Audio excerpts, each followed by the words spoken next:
শুভ সকাল। তৃতীয় দিনের যোগা ক্লাসে সবাইকে স্বাগত। আজকে যোগা ক্লাসে আমরা শিখব সর্বাঙ্গসন। সর্বাঙ্গসন এমন একটি যোগ অভ্যাস, এই যোগ অভ্যাসে যোগ অভ্যাসকারীর শরীরের সমস্ত অঙ্গ সঞ্চালিত হয় এবং অভ্যাসকারীর শরীরের সমস্ত অঙ্গ সক্রিয়ভাবে কাজ করে। যোগ অভ্যাসের ফলে আমাদের মানসিক স্ট্রেস বা মানসিক চাপ দূর হয়। সর্বাঙ্গসনের ফলে আমাদের কাঁধ এবং পেশি শক্তিশালিত হয়। সর্বাঙ্গসনের ফলে আমাদের মেরুদণ্ড সোজা হয়। সর্বাঙ্গসনের ফলে আমাদের শরীরে রক্ত সঞ্চালিত হয় এবং সর্বাঙ্গসনের ফলে আমাদের হজম শক্তি বৃদ্ধি পায়। সুতরাং আমরা বুঝতেই পারছি আমাদের শরীরের জন্য সর্বাঙ্গসন কতটুকু উপকারী। চলুন আমরা সর্বাঙ্গসন কিভাবে করতে হয় সেটি দেখে নেব। প্রথমে আমরা যোগা ম্যাটে লম্বা হয়ে শুয়ে যাব।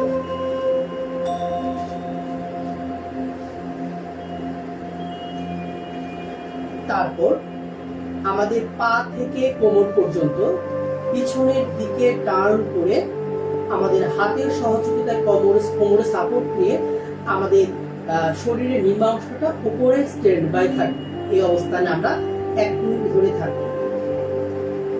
পাটা উঠছে ধীরে ধীরে, পিছনে অবস্থান যখন করছে তখন এই হাত দিয়ে আমি কোমরে সাপোর্ট দিই।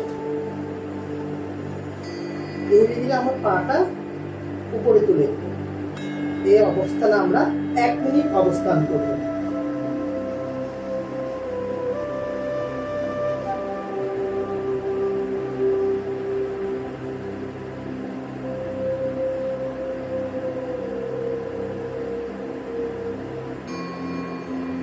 তারপরে ধীরে ধীরে আমরা নিচে নেমে আসব।